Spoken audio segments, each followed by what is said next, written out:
I've been given roughly an hour to talk about the history of bananas. And there are at least a dozen books, all of which have more than 300 pages in them about the history of bananas. So rather than doing this over a 15-week period, we're going to do it over a 50-minute period, sort of thing. So we're going to gallop along here. But I do want to start with a series of anecdotes, if you will. In 1904, in a pharmacy in Latrobe, Pennsylvania, a young man invented, because that's about the only way you can put it, invented a new dessert. And he cut a banana in half, put 3 scoops of ice cream in the middle, topped it off with some condiments, and he called it a banana split. 2 years later, in Wilmington, Ohio, another person, apparently because of lack of things like CNN and texting and so on, thought that he invented a new dessert. And he also called it a banana split. So every year there are 2 communities that celebrate the invention of the banana split. And historians can't agree who really did it the first time, all right? But nonetheless, certainly by 1910, banana splits had become very popular in the Midwest. And then Mr. Walgreen got the great idea of introducing this dessert into his soda fountains, because in those days Walgreens, like other pharmacies, developed this thing that we called soda fountains. None of you are old enough to remember them, but there was a time where this was the case. And by the middle teens, banana splits had become the signature dessert of the soda fountains at Walgreens drugstores. And from there, it took off, all right? Now, I mentioned those anecdotes, and I could mention, well, let me mention one other. And that is that in 1897, Kellogg's, and Mr. Kellogg, some of you may recall, invented the first cereal. And obviously he wanted to promote it, but it wasn't until the 1920s that a marriage in heaven was made between breakfast cereal on the one hand and refrigeration on the other. In 1921, there were about 5,000 mechanical refrigerators in the United States. By 1929, there were nearly 1 million. And that marriage was between breakfast cereal on the one hand and cold, fresh milk on the other, providing Mr. Kellogg, who was quickly joined by Mr. Post, who was quickly joined by General Mills. By the early 1920s, then, we had 3 major purveyors of breakfast cereal, all of whom were promoting it in conjunction with the availability, increasingly so, for American households of cold milk, as opposed to the old days. And again, none of you remember this, but there was a time where almost every community had an ice plant. And you took your little carriage or something like that. That was my job, all right? And got a 25-pound block of ice and took it home in my red wagon. It was literally red for our hielera, as we called it, icebox. But by the end of the 1920s, more and more people were using that. So in 1927, Mr. Kellogg got together with the United Fruit Company and put together an advertising campaign of combining Kellogg cereal with cold milk and bananas as a kind of all-American type of breakfast, if you will. And congrats to Gene for finding this silent film about bananas at the time. And if you notice at the very end there, they were promoting it as something healthy, good for athletes and so forth and so on. All right? So what I'm talking about is the end point of a process, as opposed to the beginning point of that process. And there's a fancy term that historians now are using, especially economic historians, and this is called commodity chains. That is, in this case, from the growing of the banana somewhere in the world to how it gets on our kitchen table, if you will. That's a commodity chain. And I want to spend a few minutes talking about commodity chains before plunging into a very quick overview of banana production in Latin America. All right. Commodity chains have 2 basic dimensions. And I say this in part because of things like the California teaching standards and this sort of thing. Because the concept of commodity chains can be applied to a lot of products, not just bananas. Whether it's coffee, whether it's cacao or chocolate, or whether it's sugar, corn, wheat, and so on, right? So in the teaching of how products get from one place to another, commodity chain is a good concept to work from. The two basic dimensions are the desire for the product, parentheses demand, and the production of the product, parentheses supply. One of the reasons why economic historians have kind of embraced the whole notion of commodity chains, because it's a good way of teaching about demand and supply, even though in the real world, absolute free demand and free supply usually doesn't work as well as it could. Now I want to frame our discussion along the lines of some basic asymmetries, these huge imbalances that often characterize commodity chains in the relationship between Latin America and the rest of the world. All right? One of those asymmetries is that the largest market for bananas in the world is the United States. And it was true through the 1950s, beginning in the 1950s, and then with increasingly fast pace after that, Europe became an important market, and with the formation of the European Union, it became the second largest market for bananas in the world.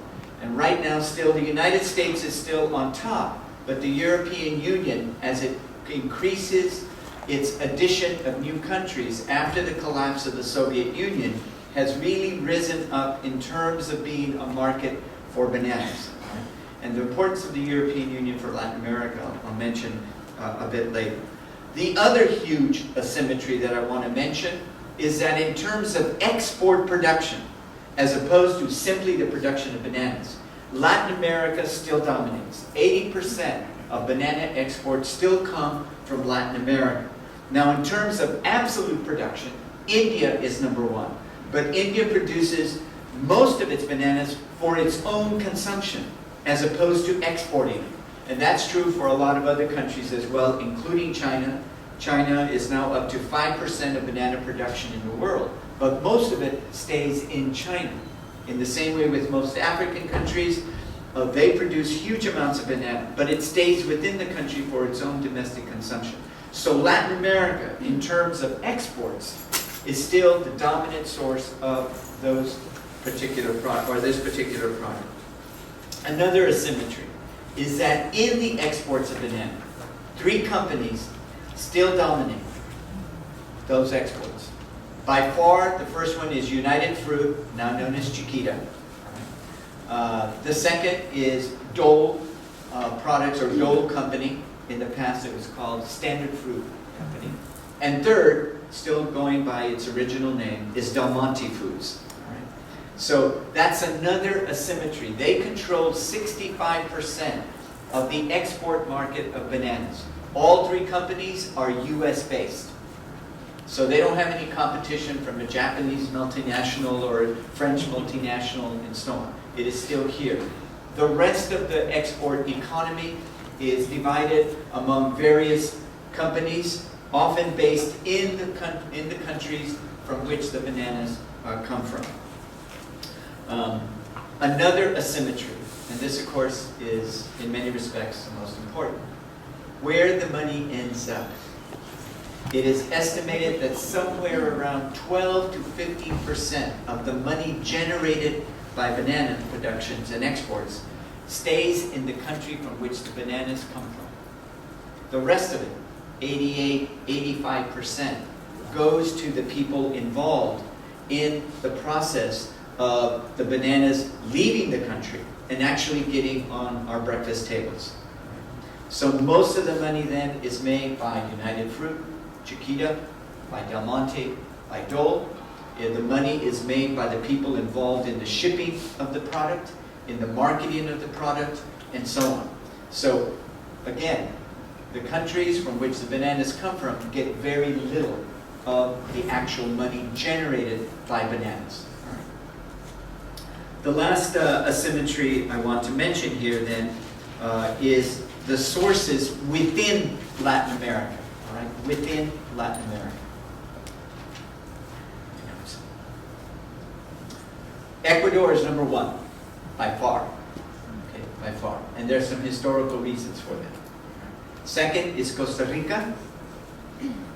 Third is Colombia. Colombia has invented another product that makes money, but it's legal. And then in declining order comes Honduras, which was for a long time kind of like the stereotypical banana republic of Central America. Then Panama, then Nicaragua, then Guatemala. Right? But Brazil is really coming on in terms of banana production. It's up now to 10% of the bananas grown in Latin America. For a long time, Brazil neglected the banana market, but again, for reasons that we will discuss, there are some reasons for that. Okay. Now, in terms of commodity chains, I'm going to go really quick here, but I'm going to leave time for Q&A, but I can only do this very quickly here. Again, we talked about those two dimensions, right? Desire, demand, production, supply. So commodity chains then have various components, and again, I'm going to go through very quickly and just give one example for each category. One is a commodity chain always involves a political aspect. Right? One of the obvious ones is things like tariffs, export duties, legislation regarding the growing of the bananas, and things of that nature. On the demand side, one of the key questions politically is the question of tariffs, whether you're going to have a low or a high tariff in that respect. On the other side is the question of export duties. Is the country from which the bananas come from is going to have a high export duty or a low one in that respect? United Fruit, at various moments in time, have bribed, especially presidents of countries, huge amounts of money to make sure that the export duty is very low. One president, for example, was paid off $1.7 million to repeal a legislative initiative to raise export duties and so on. People found out about it. He left office, but he left office with the $1.7 million, which in those days was a lot of money. Okay. So the demand and supply aspects here of the political process means United Fruit, for example, has always played a major role in lobbying for very low tariffs for their bananas coming into the United States, for example. All right? And as we shall see, and I'll try to mention this at the end, the European Union has been playing with this political dimension because they have tried to lessen the importing of Latin American bananas, because the European Union has agreements, usually with its former colonies, like Portugal, for example, and France, to facilitate their ex-French colonies sending their bananas to the European Union. And by the way, this has been a major issue in the World Trade Organization, what has been called the banana wars, if you will. Okay. The economic side. On the supply side, the question of land ownership. Who controls the land? And for a long time, United Fruit basically tried to control the production of bananas by controlling land holdings. When it first started, roughly speaking, United Fruit controlled something like 500,000 acres in Central America primarily. By 1955, it controlled 2.4 million acres of land in Central America, primarily for the production of bananas. But beginning in the 1950s, in part because of all of the controversy regarding their involvement in the overthrow of Jacobo Arbenz of Guatemala, they came under increasing pressure over the question of their land holdings in Central America on the one hand, and the push for agrarian reform in various parts of Latin America following World War II. As a consequence, United Fruit, and this model was copied by other banana producing companies or production companies, and that was to lease land to local growers and then contract those local growers to only sell their bananas to United Fruit. This allowed them then to get around the whole demand for agrarian reform by saying that the land was in fact controlled by local farmers. when in fact they controlled everything from the price and the production and the volume and so forth and so on. And that model was used by other companies to try to lessen the demands for agrarian reform. Obviously this created then farmers, growers in those countries that made a lot of money by being contracted by Dole or by Del Monte, or in this case primarily United Fruit.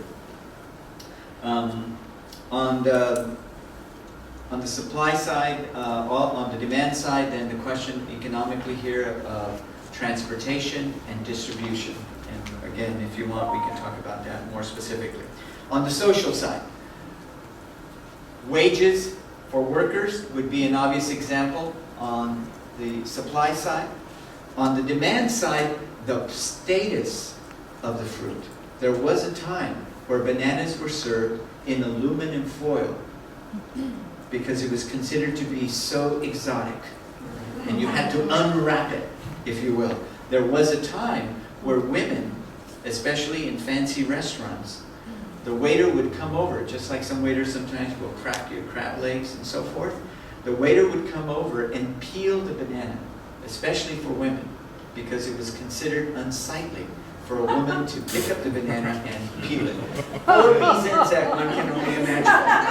Okay? So originally, the banana had a very high status. It was considered very exotic, very tropical, and so on. When bananas became much more easily available, they became a cheap fruit, if you will. And so their status, in that sense, declined over time. It became easily available in the 1930s, for example, and it became, in that sense, a poor person's fruit. And the banana, in that sense, became very low on the totem pole of fruits. Some of you may recall, remember when kiwi fruit was first introduced? It was a rage, it was a big deal to have kiwi fruit. Oh my God, you're serving us kiwi fruit. Now it's much more, how should I say, available, if you will, and it kind of has lost a bit of its social luster in that regard. Now we're going for even more, more exotic fruits and this sort of thing in terms of trying to impress people, I suppose. Just go to Jamba Juice and you get an idea of that. All right. On the cultural side, a lot of us underestimate the cultural impact of bananas in terms of the culture of work generated by the production of bananas. 80% of the workforce, in banana production are migrant workers. This means they have to move around. This means then oftentimes they're in remote rural areas, in basically worker housing. Worker housing is almost always for males. This means that in terms of what they do at the end of the day, they are followed by all these people who provide them with things like liquor.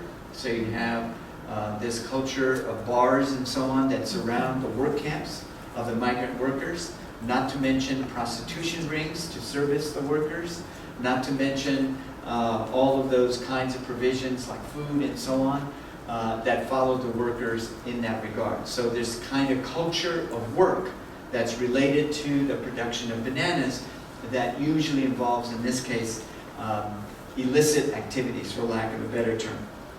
On the cultural side, here in the United States, for example, we're talking about advertising, we're talking about health fads and so on, we're talking about ways of using bananas in innovative ways and so on. For example, in the 1950s, one of the biggest new products for bananas was baby food. When Gerber started to make bananas part of their repertoire, if you will, it became the rage. And those of you who've been parents and so on, you know to this day, one of those favorite little things that we get is our whipped bananas for our children and so on. And before this talk, I never really realized how important that was in that respect, even though I gave it to my daughter all the time. Another category is technology. And here for bananas, this is really important, right? Because the refrigeration of ships, the design of ships and so on contributed importantly to the ability of bananas to get much more quickly to market. It was also important from the standpoint that once refrigeration was put into trucks, which started in the late 1920s, and you could take that fruit from New Orleans, for example, all the way to Seattle if you wanted to, and really cut down on the rate of perishability of bananas in that regard. So all of that technology tied to the transportation and distribution of bananas, in this case, is a very important part of the story, if you will.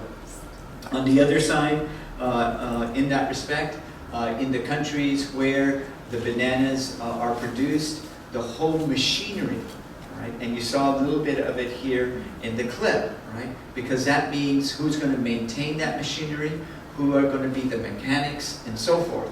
So in that respect, the technology that's involved and the implications of that is part of the story on the side of the countries from which the bananas come from. Another category, and I know it's part of the discussion here, and I'll only mention very briefly, and that is the scientific aspects of the commodity chain. So all of that scientific work, creation of labs, the testing of new varieties and so on, in the country of the origin of the bananas is an important part of the story. You're going to get a whole talk on diseases and all of that regarding bananas and so on. So the scientific aspects of that in the country of origin is an important part of the story. On the other side of the story is all of that scientific work that went into trying to come up with new products for the use of bananas. And I wanted to give this talk closer toward noontime because among the things I wanted to show you was all this array of products that we use, everything from banana chips, and those of you who go hiking or use trail mix and so on, you know that that's been something that now is almost ubiquitous in that respect, not to mention things like banana daiquiris and all these alcoholic variations and so on in the use of bananas. Why? Because we've saturated bananas in terms of breakfast cereals and so on. As some of you know, now you can even get breakfast cereal with hydrolyzed banana chips in them and so on. So you don't even have to peel it anymore. You can just take it camping and not have to worry about carrying your own bananas to attract grizzly bears or what have you in that regard. The geographic impacts are really huge here because bananas, as they move geographically, means that one of the things that occurs in many of these banana producing countries is that for a certain period of time, one part of the country becomes really important in terms of producing bananas, and then because of soil exhaustion or the arrival of certain kind of a pest or disease, they move that banana producing area to another part of the country, leaving behind abandoned or dilapidated cities and so on that one time were thriving, and they go through a period of economic, social depression for decades in some cases, or never recover from that period of time. And then for another 20 or 30 years, there's another part of the country that's thriving, and then because of the similar process, it goes somewhere else in that regard. The geography of bananas then means that while in the 1920s and into the 1940s, it was Central America. We always thought of Central America when we thought of bananas, especially countries like Honduras. But because of things like disease, because of things like the destruction of soil, the impact of physical disasters such as hurricanes and so on, banana production moved to Panama, from Panama to Colombia, from Colombia to Ecuador, from Ecuador to Brazil. And once bananas became more desirable after World War II, in part because American soldiers wanted to have bananas in their cereal, they took it to Europe. More and more Europeans liked bananas. It had always been available, but not certainly with the kind of ubiquity that we saw immediately following World War II. And then the Europeans began to import bananas from their former colonies. So now banana production moved increasingly to Africa and eventually to Asia. All right? So the historical geography of bananas in that sense is part of this story.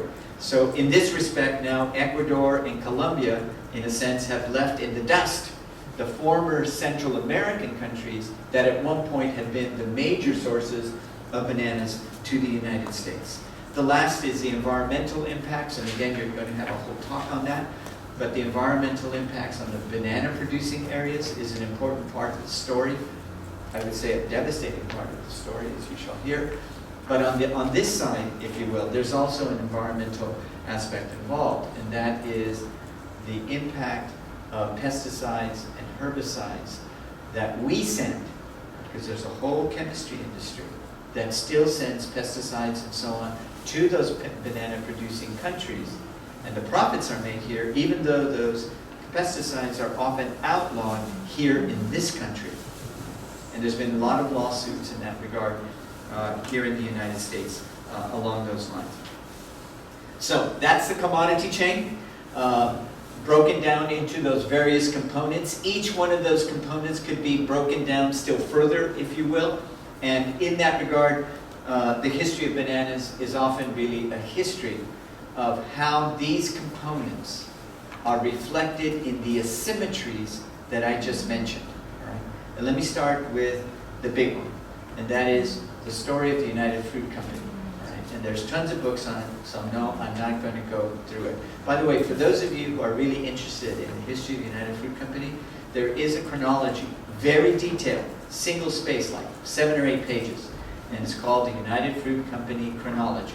So if you want to have every detail, every military coup that they have sponsored, their involvement with the CIA, their involvement with the State Department, their bribing of various Central American and then later South American dictators and so on, everything you want to know, for those of you who still remember Mr. Carson, all right, is in that chronology. All right? Not to mention the various books that have been published on the United Fruit Company. Right? What I want to emphasize about the United Fruit Company, and to a lesser extent Dole and to a lesser extent Del Monte, is the ways in which they have used their political influence, particularly in Washington, D.C., to facilitate the growth of that commodity chain at both ends, both in supply as well as in demand. For several years, United Fruit Company had enough political influence where there was no tariff on bananas.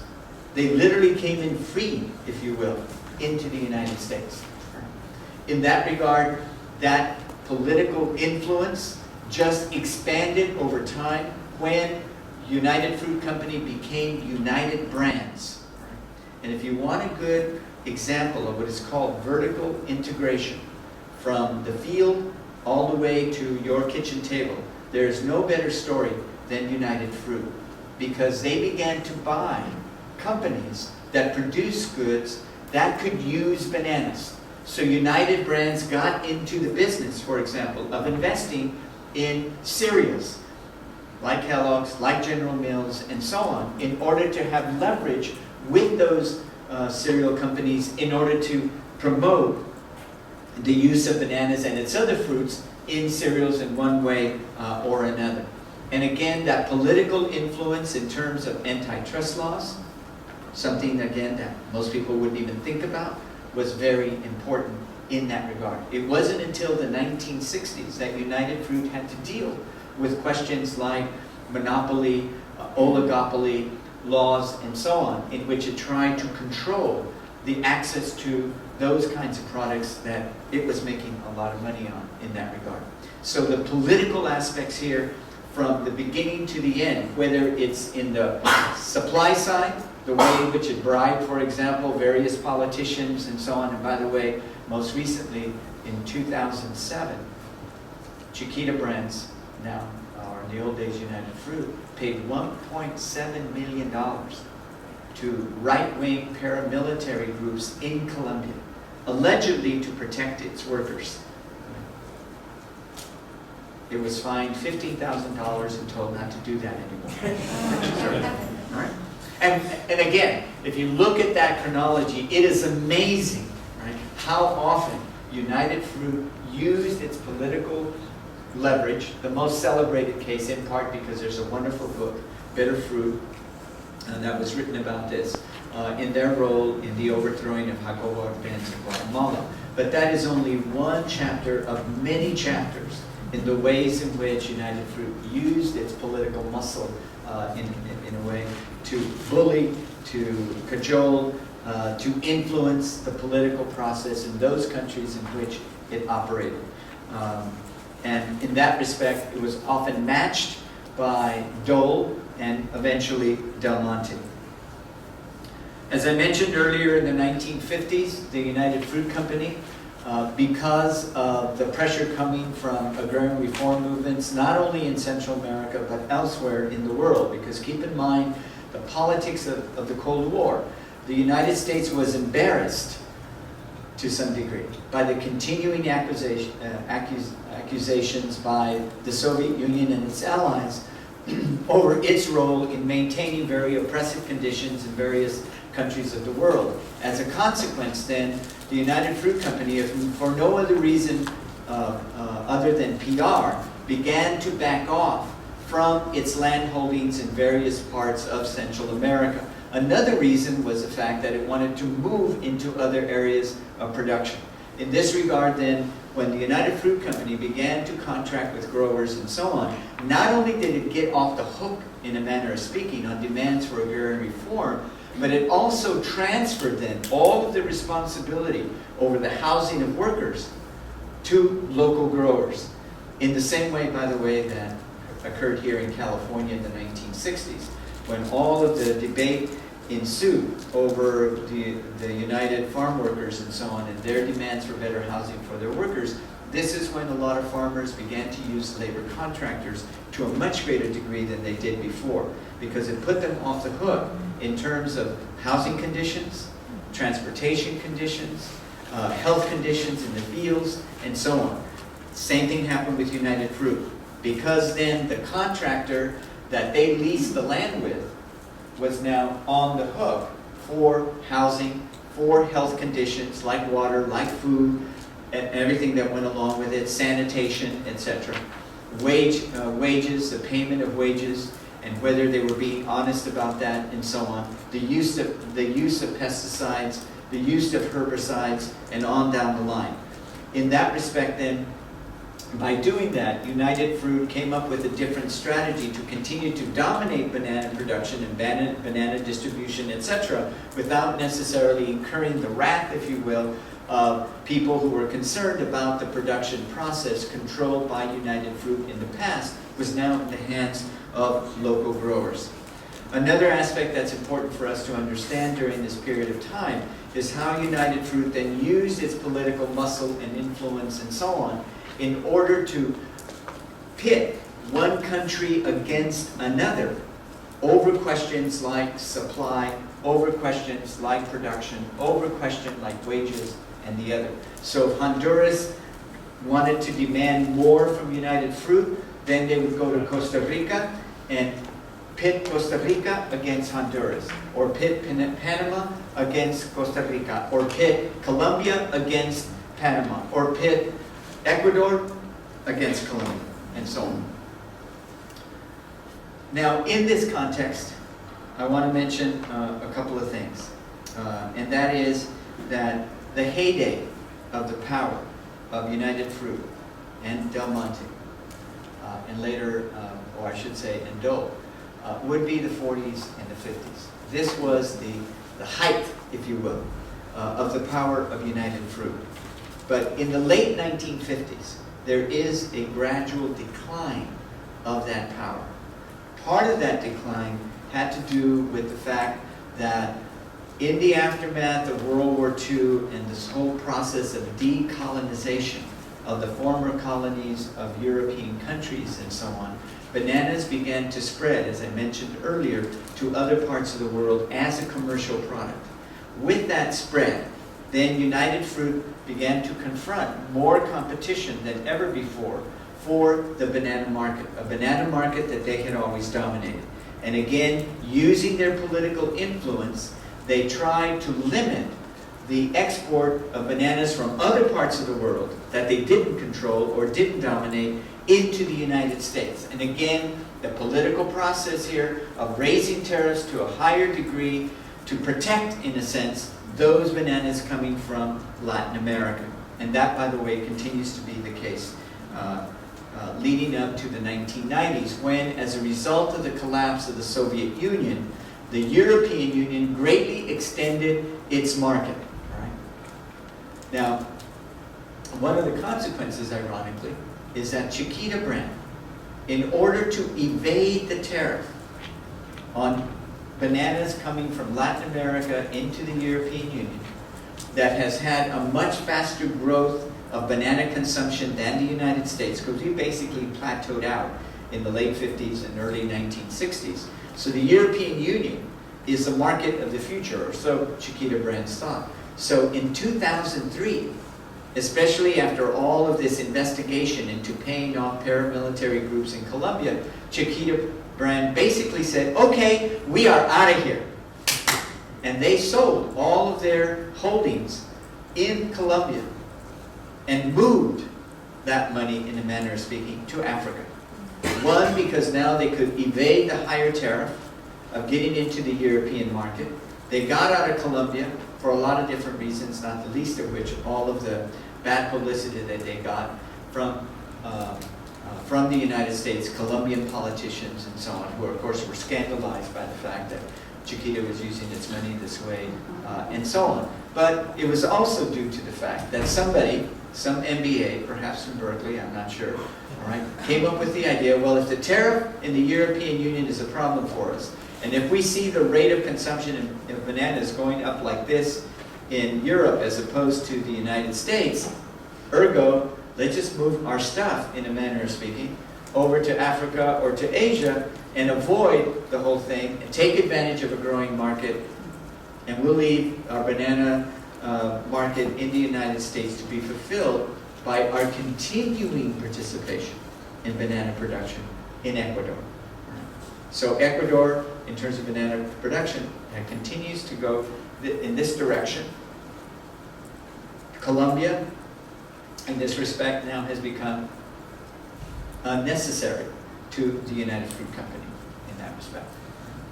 And so I would think that probably the next big book on United Fruit, parentheses Chiquita, and bananas is going to be a study on Ecuador, no doubt. Right? And by the way, in this regard, the second most important source of foreign earnings for Ecuador is now bananas. In the old days, it was guano, and after that, cacao, and now it's bananas. Of course, the number one is oil, because of the recent oil discoveries in the last 20 years or so in Ecuador.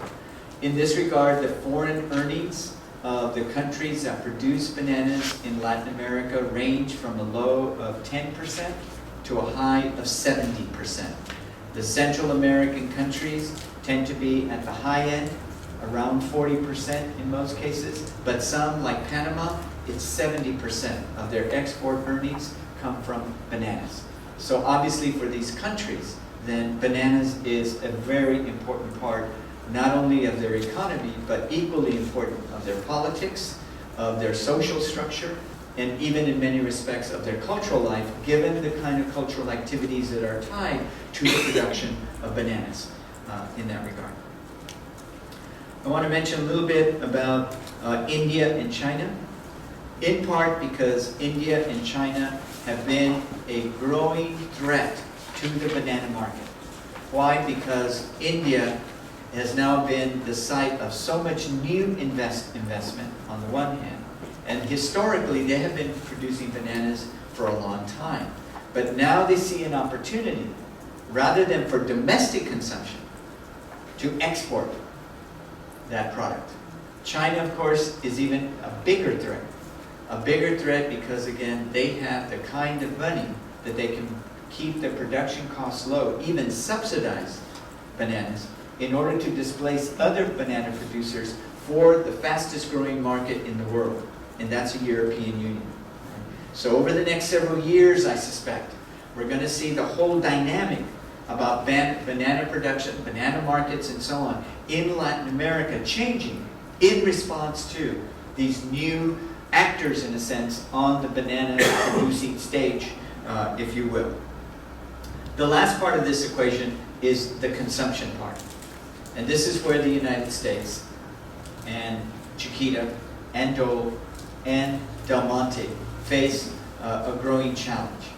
We are an aging society. And I say that as one good example of that. Okay? As we age, we tend to consume bananas less. And as the demographic profile of the United States changes, then inevitably what this suggests is a further decline in banana consumption in the United States unless we come up with some new way of promoting bananas that is good for quote-unquote older folks. All right? There was a time when bananas were being promoted because of their sugar content. It gave you energy. You saw that toward the end of the clip here, where it showed athletes and so on. And this was a good way of getting a quick hit, in a sense, in terms of sugar. There was a time where it was promoted because of its potassium. And I'm part of that generation where we ate more bananas because it was a way, allegedly, of countering the real bad effects of coffee. All right? And I'm one of those that's totally addicted. So anything that would make me feel better about the amount of coffee that I drank meant that I was going to eat it. And that included bananas and so on, right? Babies, of course, but we're not having babies like we used to. The birth rate in this country is almost 0. That is, for every baby born, someone passes away. Right? And if it wasn't for Latinos and new immigrant groups from Asia, our birth rate would probably be negative in that respect. Okay? 75% of the population growth in California from 2000 to 2005 came from its Latino population. All right? So if the Latino population went home tomorrow, banana consumption in California would go off a cliff, right, in that respect. Okay? So, needless to say then, the advertising and commercialization of bananas has changed. Older folks, because many of us are retired, and many of us do believe in TGIF, since it was our generation that invented TGIF, all right, then everything from banana drinks of various types, whether they're alcoholic and non-alcoholic, continues to expand because it's a way of getting into a market that in the past was not there. All of us who had bananas as babies, now we're having bananas as adults in different ways, okay, sort of thing. And perhaps some of us indulge in those things occasionally. I do it occasionally, about once a day. Bananas are being produced, and this is where we get into things like trail mix and so on, banana chips, and all of that is part of that, of marketing bananas to an adult audience. Because banana chips aren't necessarily real hot commodities for 7-year-olds, not to mention 17-year-olds. But for older folks, if you will, more mature populations and so on, that has become a marketing tool and the like. And I wish I could have brought all of my banana array with, because we really aren't aware sometimes of the ways in which bananas are used to thicken things, right? So a lot of our dairy products that are thickened with flavored things. And some of you perhaps buy those things that are flavored with bananas in one way or the other. And that's another way of expanding the production of bananas. You can buy pancake mix now with bananas. You can go to IHOP and get bananas on your pancakes and on your French toast, all right? So all of these things are related to an attempt to promote bananas in what had been the overwhelming dominant market for banana production from Latin America. Right? One component of commodity chains that you rarely see in the textbooks, and the one I want to emphasize toward the end of my talk here, is the ethical dimension of commodity chains, the ethics. Because for a long time, the American public, mainly out of ignorance, that is, we just didn't think about it, we weren't aware of it, and when we were aware of it, it was something we thought about or got angry about for 2 or 3 weeks or maybe 2 or 3 months, but that was about it. And part of the ethical concern here is our complicity in the abuses generated by the production of bananas. Our complicity, therefore, in our willingness to accept the rationalizations of political intervention, the ways we were willing to accept the fact that we didn't have to worry about the working conditions that produced the bananas in the first place. The ways in which oftentimes, as a public, we were complicit in the fact that in Ecuador, for example, it's estimated that anywhere from 15 to 25% of the labor force are children under the age of 12. And again, that's part of that component that too often is lost when we think or we look at economics textbooks and so on, and they go through all of those components I mentioned earlier and leave out that. Not to mention the ethical concern in those countries of origin.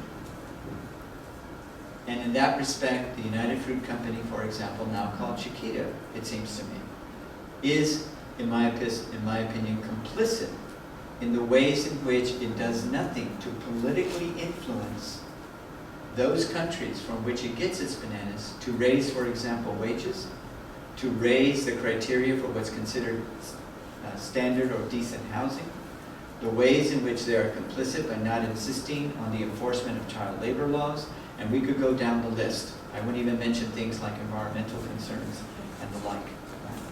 Now, that has changed. In the old days, most people never even gave a second thought to this particular aspect of the commodity chain.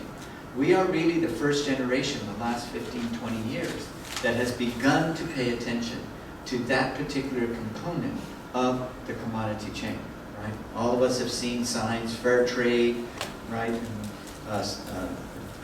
Socially responsible products and so on.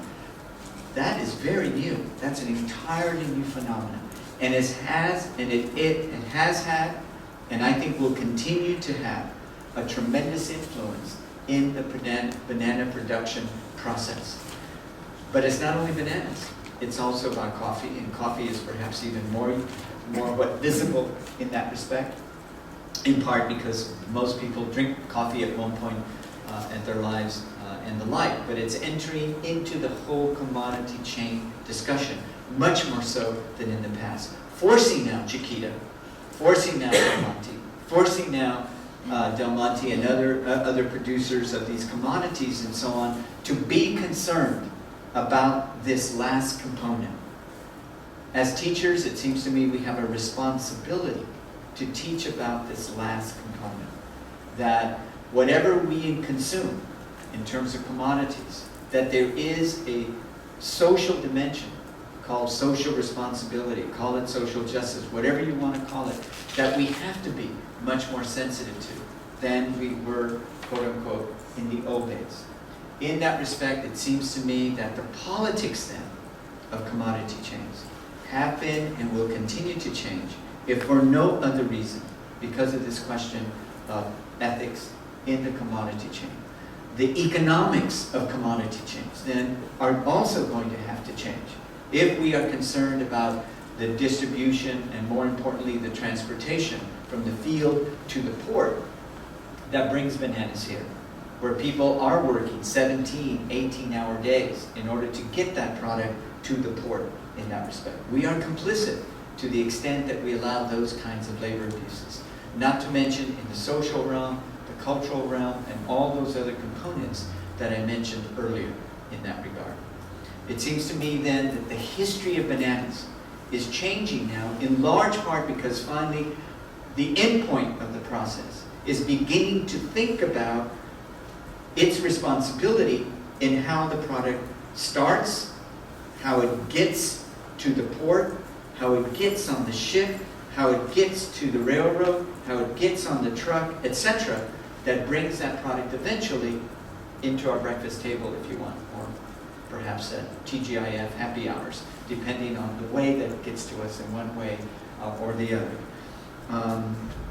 I don't have the time here to talk about all of the proliferation that this one product has created, everything from banana shampoos, and some of us when we walk out smell like pina coladas or something like that, sort of thing. The ways in which this product has often been underestimated in terms of its impact overseas. The ways in which this product continues to reflect a number of different aspects of American society. I wish I could talk about advertising strategies and so on. And there's a wonderful book by Roland Marchand over here at UC Davis on advertising during the 1920s. And there's a wonderful story published by the Smithsonian Institution in 2000. And it was all about how we created, to a large extent, this market in the ways in which we began to prize, in a sense, desire products that were exotic, that reminded us of our primitive origins and so forth and so on. All of these things are very much a part of the story of bananas, in part because we have played such a huge role in writing the book, in a sense, regarding bananas, regarding their consumption, regarding their production, and how that product has evolved over time. Costco, just a few months ago, decided to greatly decrease its buying of bananas from Chiquita. It was clearly a muscle ploy. As some of you know, Costco, like Walmart, and so on, have now become major retailers of fresh fruit, including bananas. And it was the first step, in a sense, the first move on the part of Costco, which was quickly followed by Walmart, to try and get cheaper bananas from other parts of the world, using their leverage against Chiquita, against Dole, against Del Monte, to bring down their prices on bananas. Because if they don't, then they're going to start getting them from Uganda. Uganda, by the way, has doubled its production of bananas in the last 10 years or so. And again, undoubtedly, we are going to become involved, right? Whether we're going to go for cheap bananas, regardless of the work conditions in Uganda or wherever they're going to get them from, or whether we're going to stay with Chiquita from Honduras, regardless of their work conditions here. Right? So, in that respect, the history of bananas continues to unfold. The World Trade Organization is currently debating still the whole question of tariffs and export duties regarding Latin American bananas versus bananas coming from ex-colonies of Africa and the like. And I wish I could say that the last chapter in this story is being written as we speak, but I suspect we're just going into the second volume, in a manner of speaking, of this very interesting and complicated story that has implicated not only our country, but almost all of the countries of Central America and now increasingly of South America. Believe me, if Argentina and Chile could do it, they would start producing bananas as well, all right? But they're pretty much stuck on wine and beef in that respect. Thank you very much.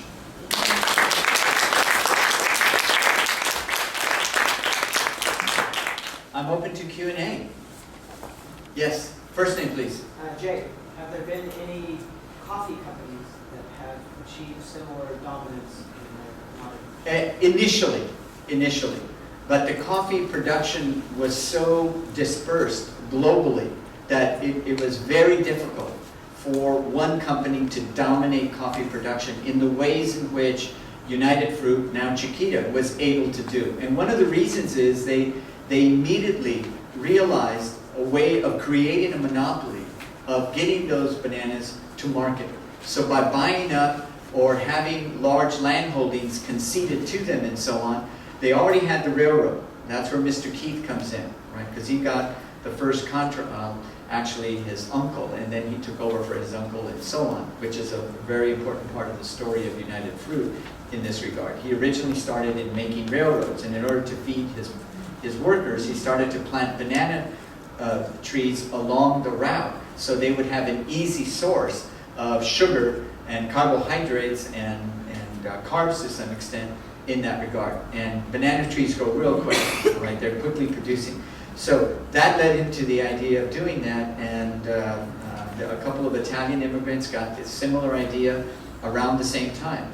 And that led eventually in 1899 to what we call United Fruit, bringing in the fruit through New Orleans because it was quickly available. And they quickly got into the business then of dominating not only the transportation of the bananas, but also their distribution. So in 1907, they got the largest fruit distributing company in New York. They bought it out.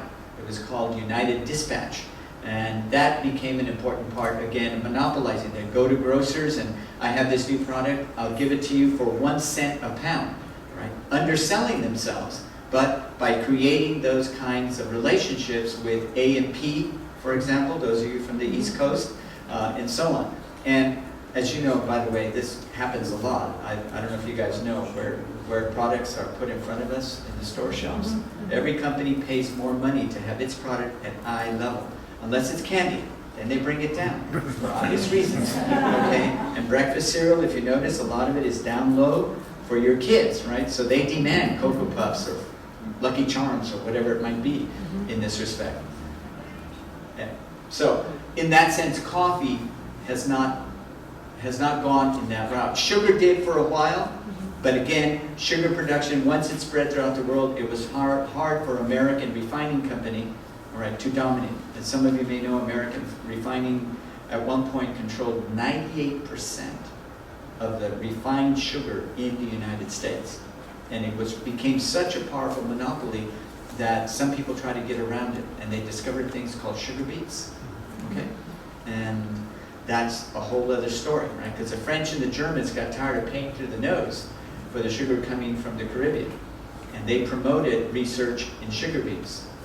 And that led to a product to compete with cane sugar, bringing huge decline in sugar prices and the like. So American sugar refining lost its ability to control the market as it did before, because you had Mr. Spreckles out here in Salinas and Montana and other places producing sugar, etc. But Hershey and cacao, that's a different story. Okay, and that's a great story, by the way. Hershey, Mr. Giardelli. So Mr. Hershey definitely is a big figure here when it comes to cacao for decades. Another question? My name is Cara Andrade, and one of my interests in taking the class is that my family worked at United Fruit Company, Bananera, Guatemala.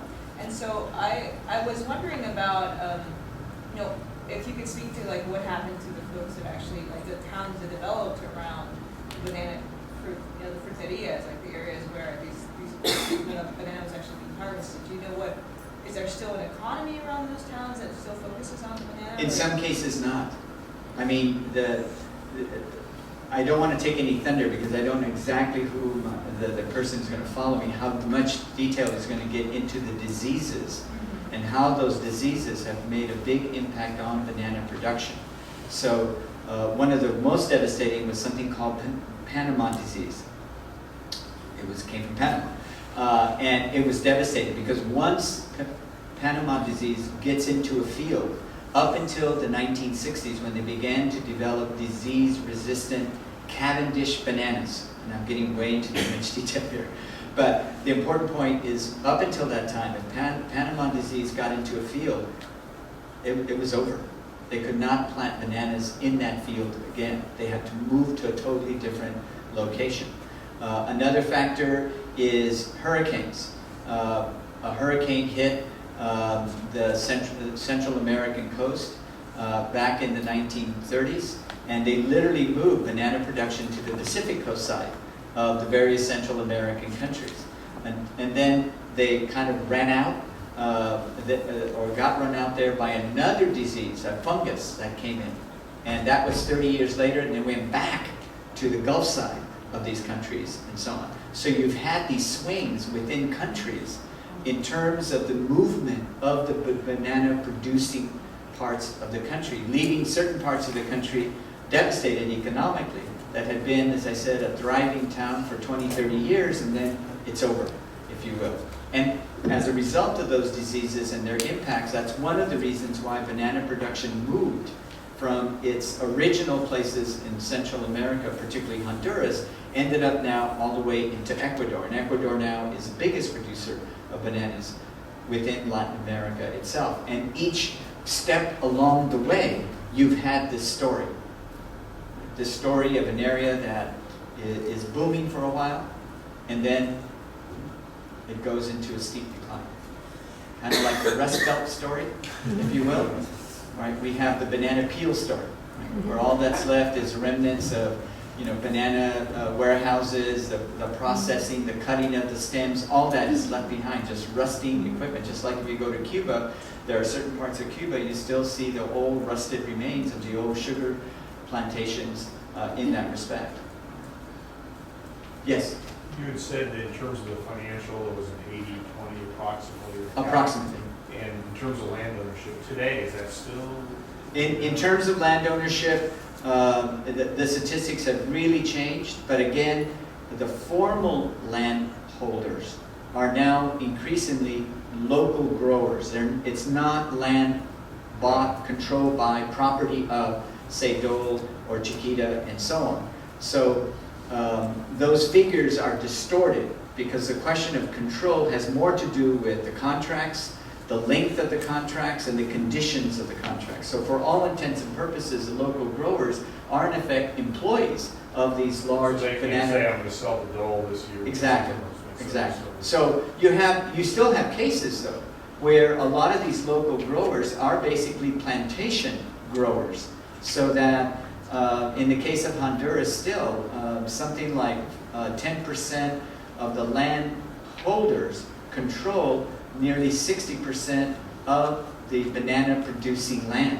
So you still have these great inequities. So local control doesn't mean equitable distribution of land by any stretch of the imagination in almost all of these countries. And you have a lot of small growers, but it's the small growers that are primarily producing for the domestic market. Right? So you go to any marketplace in Ecuador, you're going to find bananas there, in Quito, whatever it is, but it's for domestic consumption.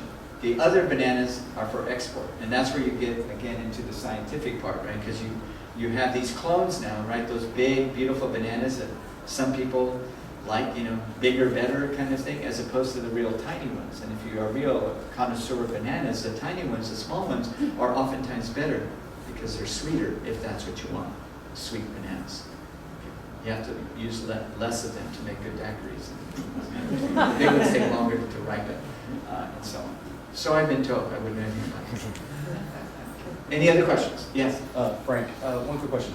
Is there any tangible evidence of the ethical dimension having any impact, on these countries? Because you mentioned in 2003, Chiquita got in trouble in Colombia and they just bailed on the country and went to Africa. So, are they actually implementing any reforms in these countries, or are they just taking off? Yeah, it would be unfair to assume that all these countries are in the back pocket, in a sense, and all these abuses are. It has had an impact.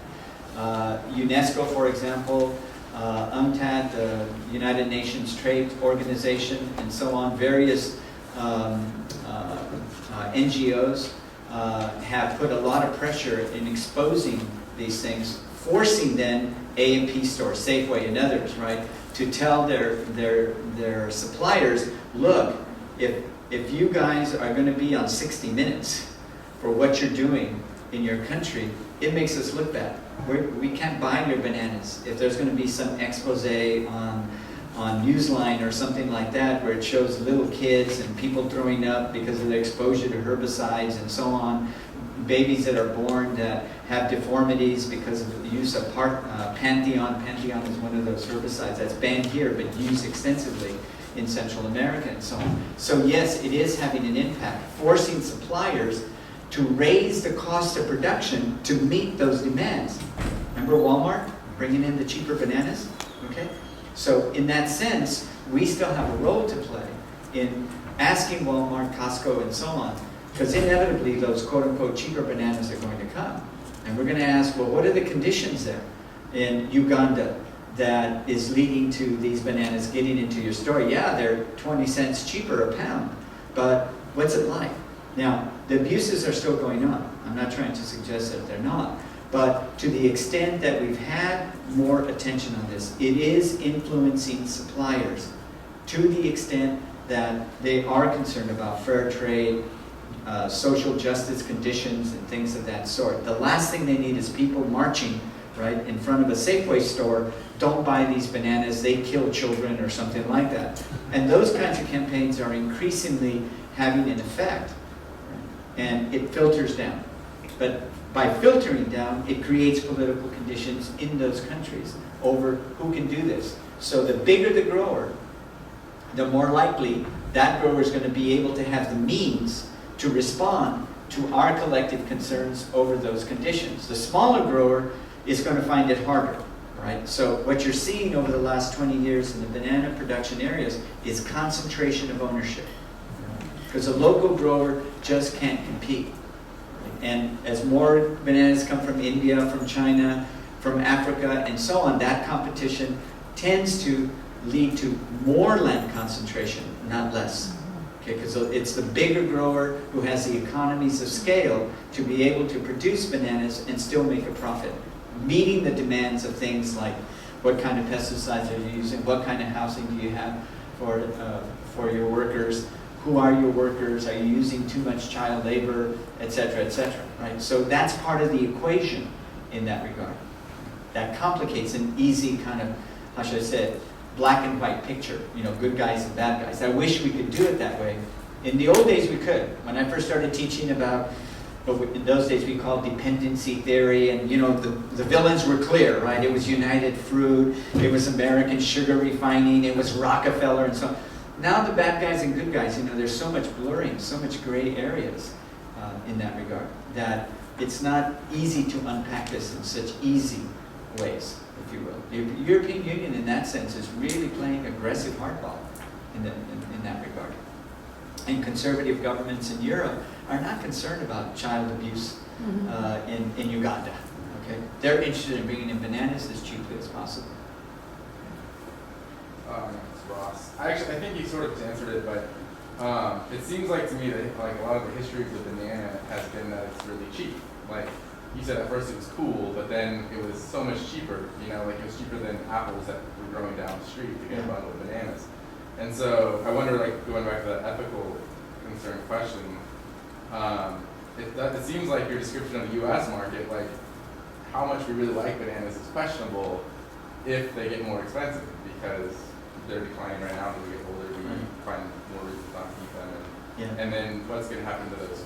Going back to dependency theory, those countries that are going to realize they're losing their market because of these ethical concerns, and then they're going to go like sort of the race to the bottom, like to continue. And that definitely could happen. On the other hand, again, the diversification of the market is probably going to be even more important over the next several years, if not decades, for banana producers and so on. And I don't know if you folks ever notice those banana chips, the little packages, right? If you really look at the weight and you kind of calculate the weight versus the price, it's expensive, all right, sort of thing. Right? But it's in that sense, you can still get the same old bananas and so on at relatively cheaper prices compared to banana chips. But if we can make banana chips, banana yogurt, banana ice cream, etc., banana drinks at Jamba Juice and so on, much more attractive to people, then the price of the actual banana itself becomes less important relative to the growing consumption of those kinds of drinks, right? Whether they're alcoholic or not. Okay, I mean, it's amazing to me what people, my students, will pay for juice at Jamba Juice. I mean, it's amazing to me, right? That they get a little thing and you could buy 64 ounces of the same juice, sort of thing, but they're willing to pay $4 for hand squeeze or whatever they pronounce it. I think I've been to Jamba Juice once. I just wanted to see what it was like. I want to know what's the line about, sort of thing, across from campus. Oh, my time is up. Okay, one more real quick. My students are probably going to leave my classroom. Well, it's just as a veteran of the boycott grape campaign way back when another generation and so on. But I see an analogy here, but on a global scale now, to what you depicted. Would that be a fair analogy, that now there's other competition, that you're trying to go to other producers, other sellers, or boycott Safeway, and all of that, it's just on a world scale now?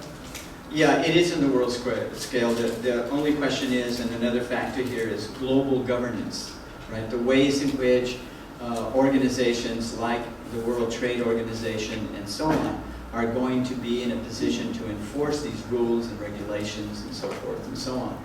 And in that sense, because it's going to be more global, its effectiveness will probably be less as opposed to within a particular state in the United States. But the movement is definitely going in that direction. And in my opinion, that's among the reasons why you see a growing diversification of where banana production is taking place, to try and stay in front of the curve in terms of rules, regulations, and their enforcement, by going into countries that are so desperately poor that whoever the politicians in charge are going to go along with the ball game, if you will, so long as bananas are cheap.